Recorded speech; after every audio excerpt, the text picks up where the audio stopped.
السلام علیکم۔ آج کی اس کلاس میں آپ سب کا خیر مقدم ہے۔ آج ہم پنڈت دیا شنکر نسیم کی مصنوعی آوارہ ہونا بقاولی کا تاج الملک گلچین کی تلاش میں کے باقی اشعاروں کی تشریح کریں گے۔ کچھ حصے کا ہم نے پچھلی کلاس میں ایک تو پنڈت دیا شنکر نسیم کی زندگی اور ان کی مصنوعیوں کے متعلق ہم نے مطالعہ کیا اور کچھ اشعاروں کا بھی ہم نے مطالعہ کیا ہے۔ تو دیا شنکر نسیم کہتے ہیں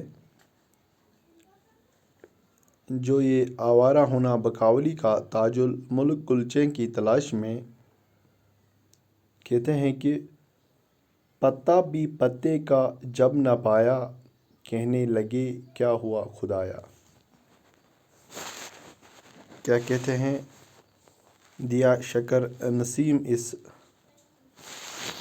پتے کا بھی پتے کا جب نہ پایا، یعنی ہر ایک نے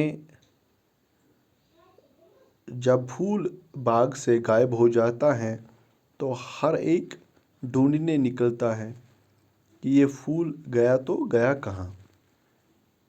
نرگس نے بھی نظریں یہاں سے وہاں دوڑائی، سوسن جو تھے وہ چیخ کر آوازیں دی کہ پھول تو گیا کہاں، مگر پتہ نہ لگا کہ یہ پھول اچانک غائب گیا باغ سے کیسے۔ پتا بھی پتے کا جب نہ پایا، جب کسی طرح پھول کا پتہ نہ ملا۔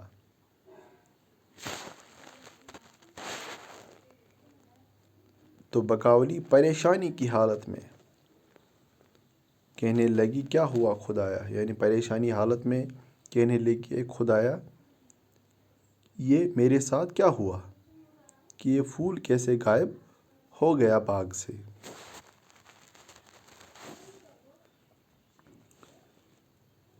اپنوں میں سے پھول لے گیا کون، بیگانہ تھا سبزے کے سوا کون۔ متکلم کہتے ہیں اب اپنوں میں سے پھول لے گیا کون، یہاں تو سب اپنے تھے۔ متکلم کہتے ہیں کہ یہاں تو سب اپنے تھے، بیگانہ کوئی نہیں تھا، پرایا کوئی نہیں تھا۔ ان میں سے کون پھول چراتا، سبھی تو اپنے تھے تو پھول کون چراتا۔ بیگانہ تھا سبزے کے سوا کون، ایک گھاس ہی تو بیگانہ تھی، گھاس ہی بیگانہ تھی۔ شاید میرا پھول وہی چرا کر لے گئی، یہاں تو کوئی بیگانہ نہیں تھا۔ سبزے یعنی گھاس کے بغیر کوئی بیگانہ نہیں تھا، تو بیگانہ صرف تو یہاں پر گھاس ہی تھی، شاید گھاس ہی پھول چرا کر لے گئی۔ شبنم کے سوا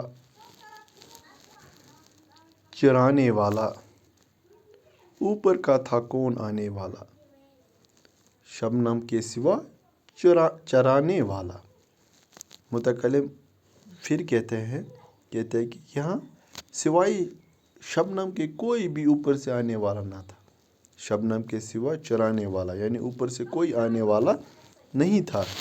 شبنم کے سوا کوئی پھول چرا کر نہیں لے گیا، اوپر سے کوئی نہیں آیا۔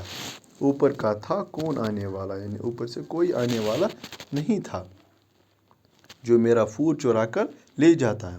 یہاں ایک شبنم ہے جو اوپر سے آتی ہے، کہیں ایسا تو نہیں کہ کسی نے میرا پھول چرا لیا ہو۔ جس کف میں وہ گل ہو داغ ہو جائے، جس گھر میں ہو گل چراغ ہو جائے۔ متعلق کلم کہتے ہیں کہ پھول کے چرائے جانے کی وجہ سے معلوم نہ ہونے پر بد دعا دی جانے لگی، یعنی بد دعا دینے لگی کہ یہ پھول کہاں گیا، کہ جس ہاتھ میں وہ پھول ہو، یعنی جس ہاتھ میں بھی وہ میرا پھول ہو وہ ہاتھ داغدار ہو جائے، یعنی وہ نیست نابود ہو جائے، یعنی وہ ضائع ہو جائے، ٹوٹ جائے، اور جس گھر میں ہو گل چراغ ہو جائے، اور جس گھر میں وہ پھول ہو جائے اس گھر کا چراغ بجھ جائے، گل ہو جائے، یعنی وہ گھر ویران ہو جائے۔ بولی وہ بقاولی کی افسوس، غفلت سے یہ پھول پر پڑی اوس۔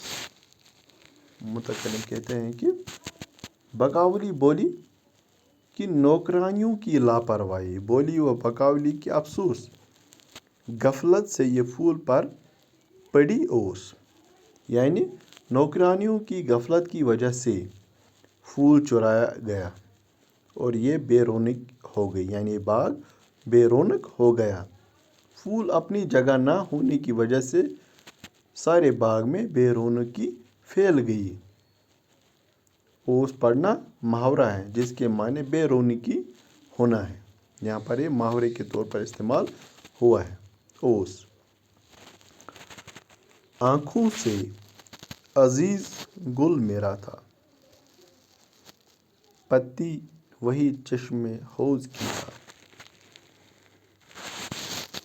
متکلم کہتے ہیں کہ بقاولی کہنے لگی کہ میرا وہ پھول مجھے اپنی آنکھوں سے بھی پیارا تھا، آنکھوں سے عزیز گل میرا تھا، یعنی وہ پھول مجھے آنکھوں سے بھی زیادہ پیارا تھا، یعنی عزیز تھا۔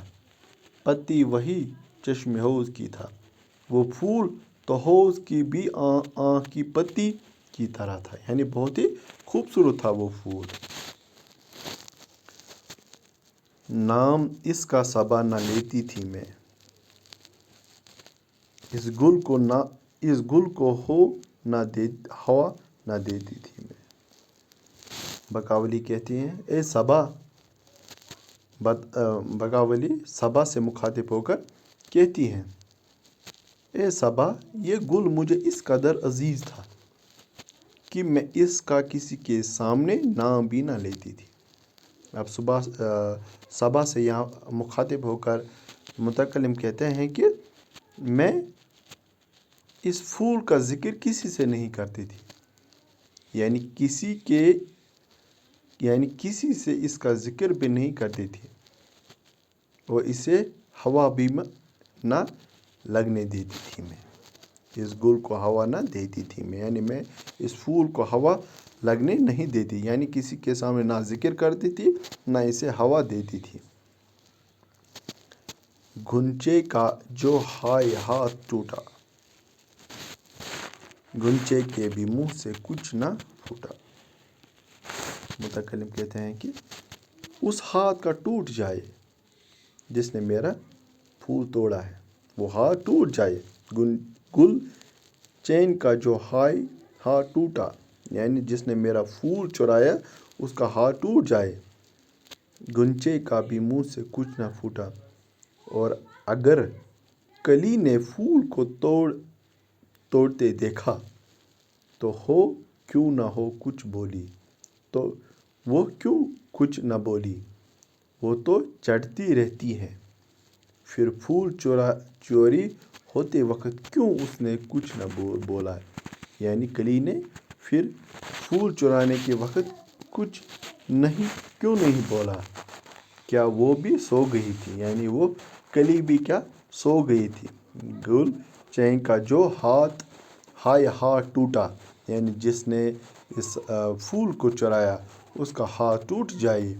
گھنچے کا منہ سے کچھ نہ پھوٹا، یعنی کلی جو تھی اس نے پھر کیوں نہیں کچھ کہا، کہ جب پھول چوری ہو گیا تو وہ تو چڑھتی رہتی ہے۔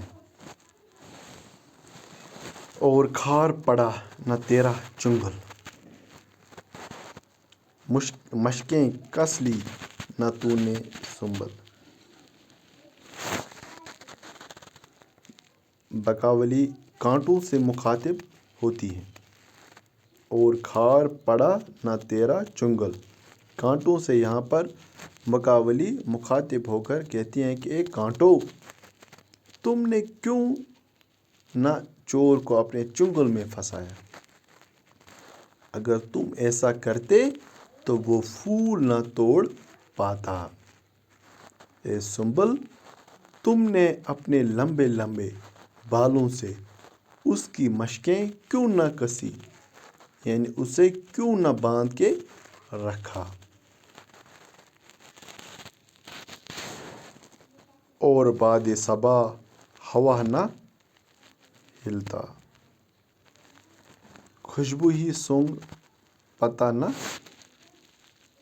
بتلا۔ متکلم میں کہتے ہیں اے باد صبا ہوا نہ بتلا، اے باد صبا تو ہر طرف پھرتی رہتی ہے۔ صبا سے یہاں پھر سے مخاطب ہو کر متکلم کہتے ہیں کہ اے باد صبا تو ہر طرف پھرتی رہتی ہے، خوشبو ہی سونگ پتہ نہ بتلا، تو میرے پھول کے قریب سے گزری ہوگی، یعنی میرے پھول، اے باد صبا تو میرے پھول سے گزری ہوگی، اس کے قریب سے گزری ہوگی۔ اگر تو پھول کا پتہ نہیں بتا سکتی خوشبو ہی، تو کم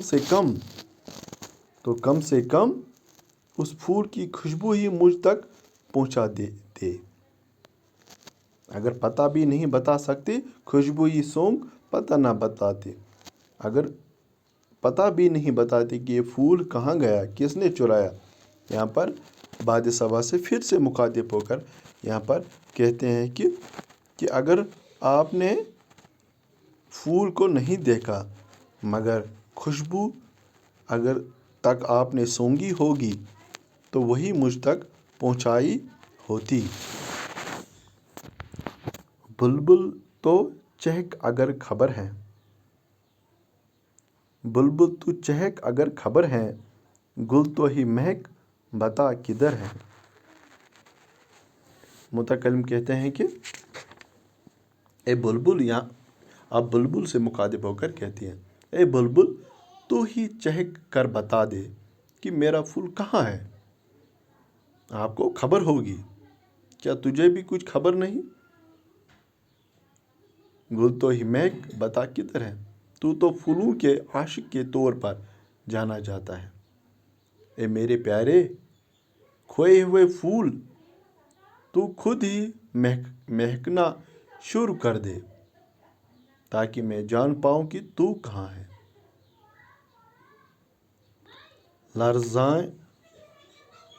لرزاں تھی زمین یہ دیکھ کر کوہرام، لرزاں تھی زمین یہ دیکھ کوہرام، تھی سبزے سے راست منبر اندراب۔ متکلم کہتے ہیں کہ زمین یہ شور و گل سن کر لرزنے لگی اور اس قدر خوف زدہ ہوئی کہ سبزے کی شکل میں اس کے رونگڑے کھڑے ہو گئے۔ انگلی لب جو پہ رکھ کے شمشاد،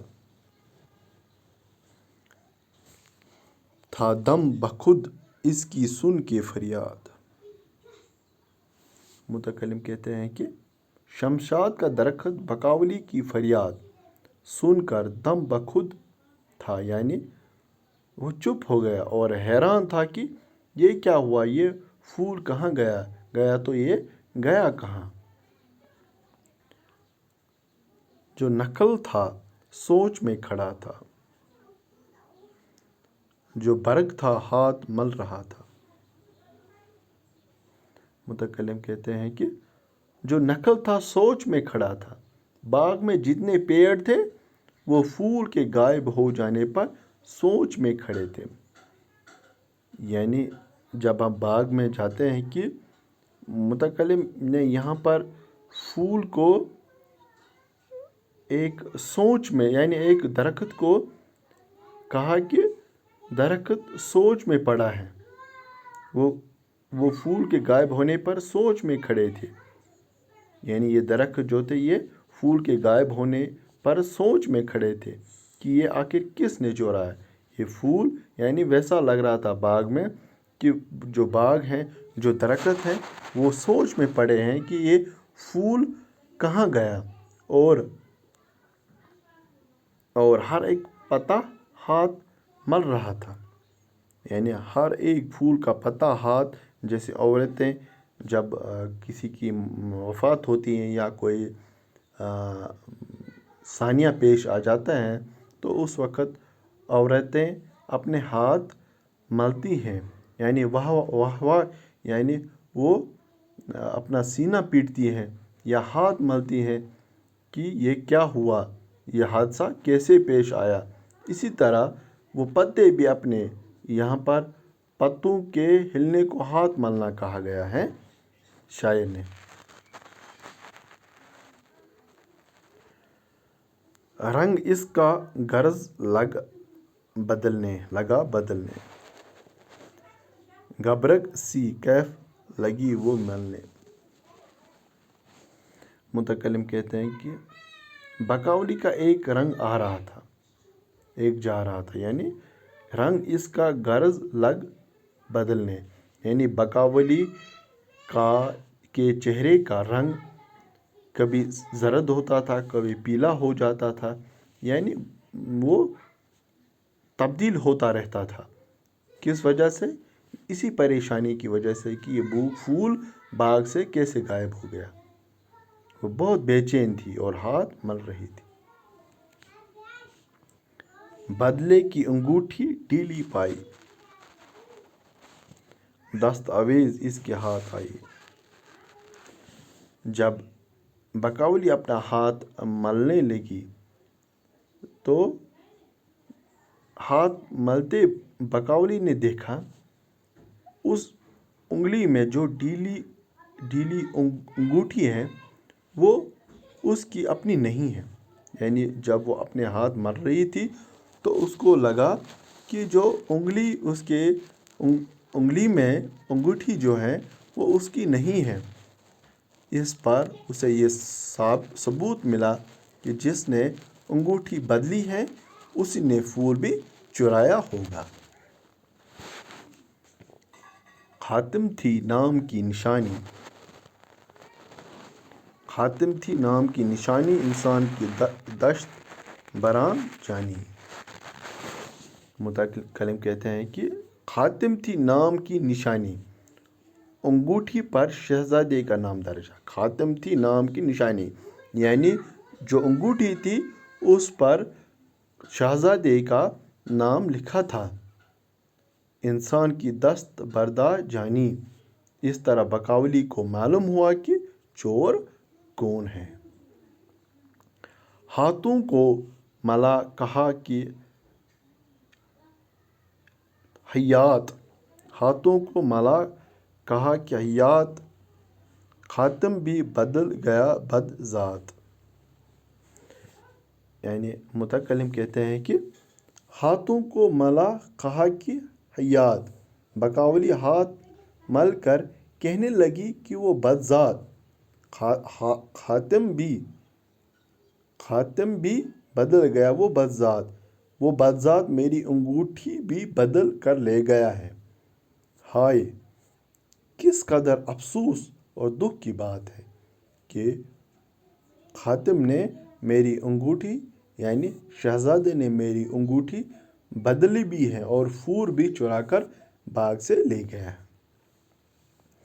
جس نے مجھے ہاتھ سے لگایا وہ ہاتھ لگے کہیں خدایا. متکلم کہتے ہیں کہ جس نے مجھے ہاتھ ہے لگایا، بقاولی غصے میں آ کر کہنے لگی کہ جس نے مجھے سوتے میں ہاتھ لگایا وہ ہاتھ لگے کہیں خدایا. اگر وہ مجھے مل جائے تو میں اس سے نپٹ لوں گی، یعنی اس کے ساتھ لڑائی کروں گی۔ اگر وہ ہاتھ مجھے یعنی وہ انسان مل جائے جس نے مجھے سوتے وقت ہاتھ لگایا، یعنی رات کے وقت مجھے ہاتھ لگایا، اور یہاں مجھے دیکھ کر گیا ہے، کھال اس کی جو کھینچے سزا ہے۔ متکلم کہتے ہیں کہ اور یہاں مجھے دیکھ کر گیا، یعنی اس نے مجھے اوریاں یعنی اوریاں دیکھ کر وہ یا مجھے دیکھ کر چلا گیا ہے۔ اس کی یہی سزا، کھال اس کی جو کھینچے سزا ہے، اس کی یہ سزا ہے کہ اس کی کھال کھینچ لینی چاہیے، کیونکہ اس نے مجھے اوریاں یعنی ننگا دیکھا ہے، تو میرے اوپر کپڑے نہیں تھے، شاید اس نے مجھے اوریاں دیکھا ہے۔ اس کی یہی سزا ہے کہ اس کی کھال کھینچنی چاہیے، اسے سزا دینی چاہیے۔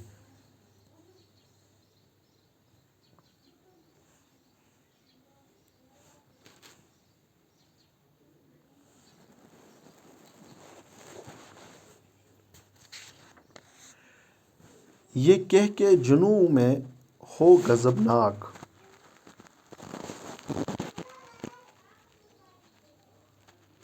خوب روئی لباس کو کیا چاک۔ یہاں پر خون نہیں ہے، خوب۔ یہ کہہ کے جنوں میں ہو غضبناک، متکلم کہتے یہ کہہ کر بقاولی زور زور سے رونے لگی۔ یہ کہہ کے جنوں میں ہو غضبناک، زور زور سے بقاولی رونے لگی، اپنی چھاتی پیٹنے لگی، اور غصے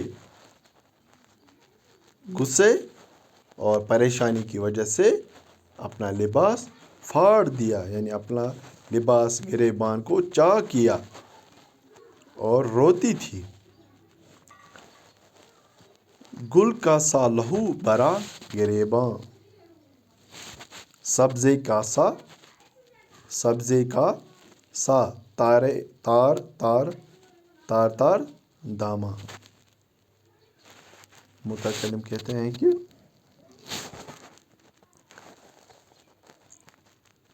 بقاولی نے اپنے گریباں اس طرح چاک کیا جس طرح پھول کی پتیاں ٹوٹ کر بکھرتی ہیں، اور سبزے کا سا تار داماں، اور اپنا دامن گھاس کے تنکوں کی طرح تار کر دیا۔ روتے روتے اس نے اپنی حالت کر دی کہ گریبان کو چاک کیا، اور اس طرح کپڑے پھٹے کہ لگ رہا جس طرح پھول کے پتے زمین پر گھاس کے تنکوں کی طرح بکھر جاتے ہیں، کھل جاتے ہیں۔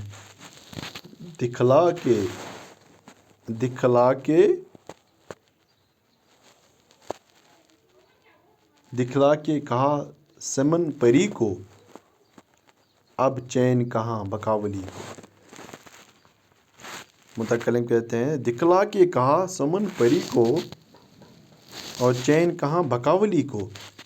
بقاولی نے اپنی حالت زار سمن پری کو دکھائی اور کہا کہ مجھے پھول کے بغیر چین نہیں مل سکتا، اور چین کہاں بقاولی، یعنی مجھے چین ہی نہیں ہے۔ سمن پری سے یہ کہتی ہے کہ مجھے چین ہی نہیں ہے کہ پھول باغ سے غائب کیسے ہوا۔ تھی بس کے غبار سے بری وہ، آندھی سی اٹھی ہوا ہوئی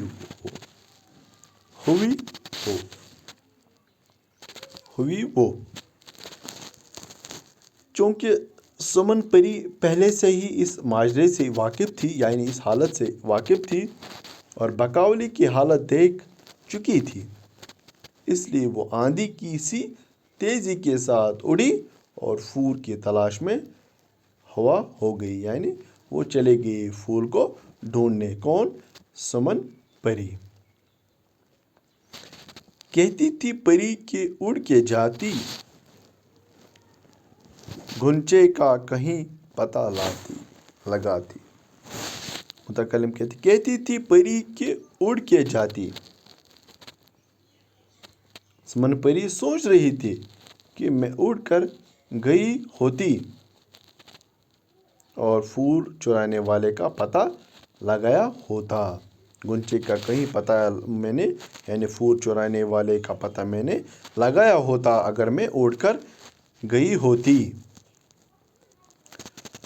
ہر باغ میں پھولتی پھری وہ، ہر شاخ پر جھولتی پھری وہ۔ متکلم کہتے ہیں کہ ہر باغ میں پھولتی پھری وہ۔ سمن پری ایک باغ میں پھرتی رہی اور ہر شاخ پر جولی پھرتی وہ، ہر شاخ پر جولی کا جھول کر گلچین اور گل کو تلاش کرتی رہی۔ یعنی ہر جھولے پر، ہر جگہ اس نے ڈھونڈا کہ کہیں ہر شاخ پر، ہر پتے پر، ہر ایک جگہ زمین پر اسے ڈھونڈنے کی کوشش کی مگر اس کا پتہ نہیں لگا۔ جس تختے میں مثل باد جاتی، اس رنگ کے گل کی بو نہ پاتی۔ متکلم کہتے ہیں کہ جس تختے میں مثل باد جاتی، سمن پری باغ کے ایک ایک حصے میں ہوا کی طرح پہنچ جاتی ہیں، یعنی ہر ایک جگہ پہنچتی ہیں کہ پھول مجھے مل جائے۔ سمن پری کہتے ہیں کہ میں ہر ایک جگہ ڈھونڈنے گئی، میں نے ڈھونڈا کہ مجھے پھول مل جائے لیکن اس رنگ کا پھول اسے کہیں نہ مل سکا، اس رنگ کے پھول کا اسے کہیں سامنا نہ ہوا، یعنی وہ پھول اسے نہیں ملا اور نہ ہی اس پھول کو خوشبو کا کچھ پتہ چلا۔ یعنی پھول کا نام و نشان ہی پتہ نہیں لگا کہ یہ پھول غائب تو کیسے غائب گیا۔ بے وقت کسی کو کچھ ملا ہے، پتہ نہیں حکم بن ہلا ہے۔ اب آخر میں متکلم کہتے ہیں کہ دراصل وقت سے پہلے کسی کو کچھ نہیں ملتا، چاہے انسان کچھ بھی کرے، جب تک خدا کا حکم نہ ہو انسان کی کوئی مشکل حل نہیں ہوتی۔ گویا خدا کی مرضی کے بغیر پتہ بھی ہل نہیں سکتا ہے۔ تو یہ تھی مثنوی تو جس کا ہم نے کما حقہ مطالعہ کیا۔ تو انشاءاللہ اگلی کلاس میں آپ کے سامنے ایک اور مضمون لے کر آئیں گے۔ تب تک کے لیے دیجیے اجازت۔ اللہ نگہبان۔ السلام علیکم۔